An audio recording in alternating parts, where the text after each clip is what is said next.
Vous aurez certainement remarqué, chers frères et sœurs, que la finale de l'Évangile correspond à la toute première phrase de la première lecture que nous avons entendue aujourd'hui, tirée du livre des Lévites. « Parle à toute l'assemblée des fils d'Israël, tu leur diras « Soyez saints, car moi, le Seigneur votre Dieu, je suis saint. » Un appel, frères et sœurs, une invitation, vous le savez, ce n'est pas un commandement, c'est une invitation à être saint. Le Seigneur a cette pensée qu'en le choisissant, lui, comme partenaire, eh bien, à force de le côtoyer, à force de le prier, à force de le choisir comme partenaire de notre vie, de notre existence, nous nous imprégnons de lui. Et que, nécessairement, petit à petit, la sainteté nous gagne. Comment, pourquoi ? On n'a aucune maîtrise là-dessus. C'est le travail de la grâce de Dieu. C'est un cadeau que le Seigneur nous fait. Être saint. Voilà. Alors bien sûr, après, nos actes peuvent coïncider avec ce concept d'être saint. Et puis on a un certain nombre dans la parole de Dieu, de choses qui nous invitent à comprendre qu'est-ce que c'est la sainteté. Par exemple, ne pas haïr son frère. Je reprends le livre du Lévitique là. De ne pas réprimander le compagnon, de tolérer la faute en lui. La faute, hein. Ne tolère pas la faute, mais aimer le compagnon. Vous comprenez la différence ?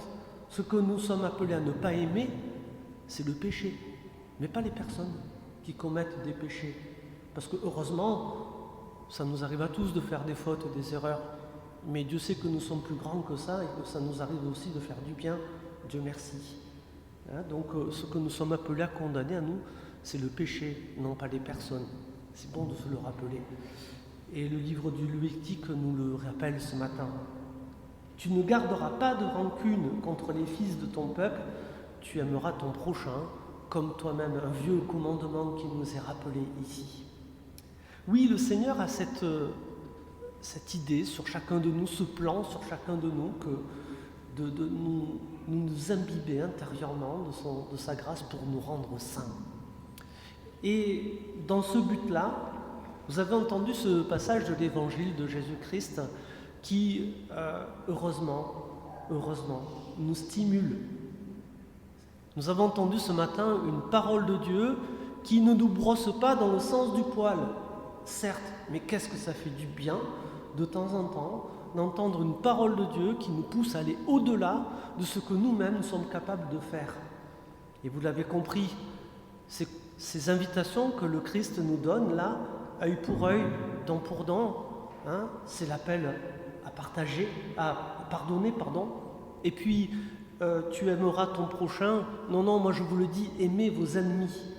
Voilà une parole qui est vraiment stimulante et qui nous pousse à entrer dans cette sainteté de Dieu. Soyez parfaits comme votre Père céleste est parfait. Nous avons ici deux axes de travail qui nous sont proposés dans l'évangile d'aujourd'hui. Le premier axe, c'est pardonner. Donc vous avez entendu, on nous sort ici le commandement qu'on trouve dans le livre du Deutéronome, œil pour œil, dent pour dent, pied pour pied, main pour main, qui est un principe de juste rétribution de la violence. Il faut constater dans la Bible que l'homme est violent.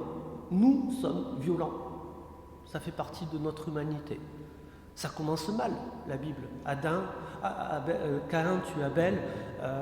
Il y a rapidement des guerres. Je vous passe toute l'histoire biblique parce que sinon ce serait un peu trop long de vous dire tous les constats de violence que les hommes ont commis. L'homme est violent.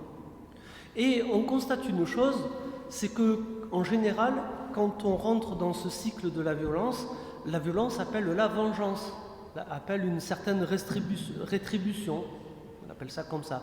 Et le problème, c'est qu'il y a une sorte d'amplification de la violence. Tu m'as donné un coup de poing, je vais te donner un coup de poing et un coup de pied. Tu m'as volé mon âne et mon bœuf, je vais en plus voler 3 ânes et 3 moutons.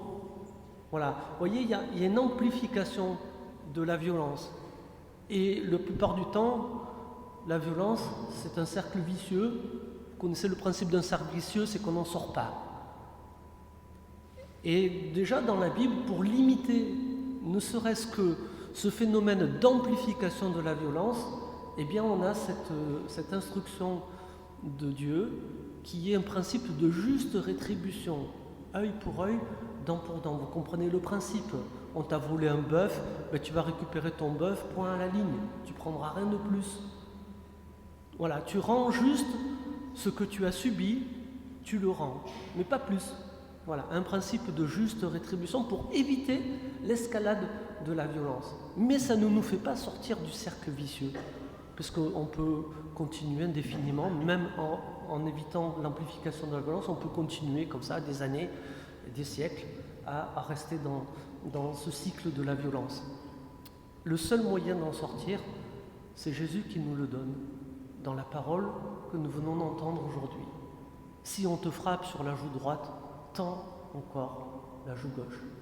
Alors frères et sœurs, soyons honnêtes, quand Jésus nous demande ça, il ne nous demande pas de jouer les masochistes, ceux qui aiment bien qu'on leur frappe dessus. Ouais, vas-y, j'aime ça, continue. Non, c'est pas ça qu'il nous est demandé. Ce qu'il nous est demandé, c'est de tendre l'autre joue pour offrir la possibilité à la personne qui nous a fait du mal de pardonner. Et c'est pour accueillir le baiser du pardon qu'on va tendre l'autre joue, pas pour inviter à continuer à frapper. Entendons-nous bien. C'est ça qu'on nous demande. Bien sûr, c'est insupportable si on prend cette parole au premier degré en disant « Ouais, je vais tendre l'autre joue, là, je vais me forcer à le faire parce que c'est dur pour moi », pour inviter l'autre à continuer à frapper. Non, non, non, c'est pas ça. Il faut, tendre l'autre joue, c'est sortir de la violence et d'entrer dans ce qu'on appelle le pardon. C'est le seul moyen, le pardon, qui nous est proposé, qui nous est offert, auquel nous convie le Seigneur, parce que lui-même le fait pour nous, et qui nous permettra de sortir de ce cercle de la violence. Premier élément.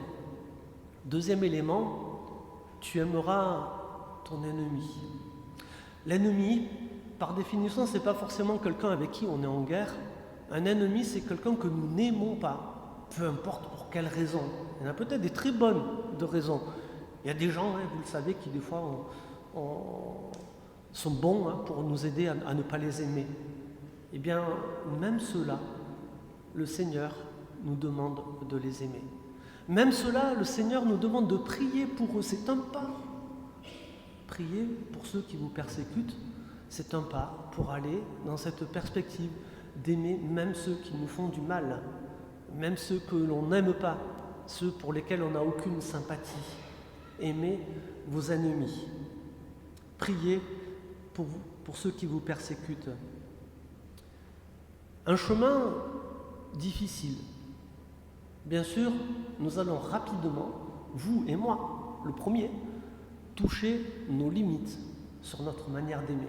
Quelquefois, on a tellement de mal à aimer déjà nos proches, comment en plus aimer ceux qui ne sont pas aimables, ceux que l'on déteste, ceux qui nous font du mal. C'est compliqué, on est bien d'accord. Mais il faut se rappeler une chose qui est très importante, c'est que quand Dieu nous invite à être saints comme lui est saint, à être parfaits comme lui est parfait, il ne nous laisse pas tout seuls sur ce chemin. Et Paul nous le rappelle de manière remarquable dans la deuxième lecture que nous avons entendue. N'oubliez pas, frères et sœurs, que vous êtes des temples de l'Esprit Saint, des sanctuaires où habite la présence de Dieu et l'Esprit Saint habite en vous.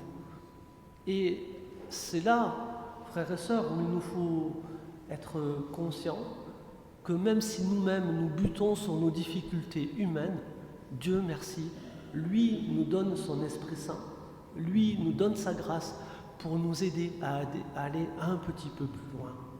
Ce travail de l'Esprit Saint en nous. Voilà. Il est bon de se rappeler que nous sommes les sanctuaires de la présence de Dieu et que l'Esprit Saint habite en chacun de nous, sans aucune exception. Personne n'est suffisamment indigne pour que le Seigneur ne daigne pas le faire pour nous. Donc, frères et sœurs, en accueillant cette parole de Dieu, accueillons avant tout la grâce de Dieu, l'Esprit de Dieu, qui va nous aider à pardonner quand nous n'y arrivons plus. Accueillons cet Esprit Saint qui va peut-être nous donner ce surcroît d'amour dont nous manquons parfois, et que le Seigneur, eh bien, ainsi, nous aide, petit à petit, jour après jour, à être saints comme lui est saint. Parce que vous le savez, le Seigneur nous a créés à son image et à sa ressemblance, et il aime beaucoup, quand il nous regarde, retrouver les traits qu'il a déposés en nous au jour de la création. C'est pour cela que le Seigneur nous invite à lui être semblable. C'est pour cela que le Seigneur nous invite à la sainteté. Accueillons aujourd'hui encore toutes les grâces. Accueillons aujourd'hui encore l'Esprit Saint qui va nous aider sur ce chemin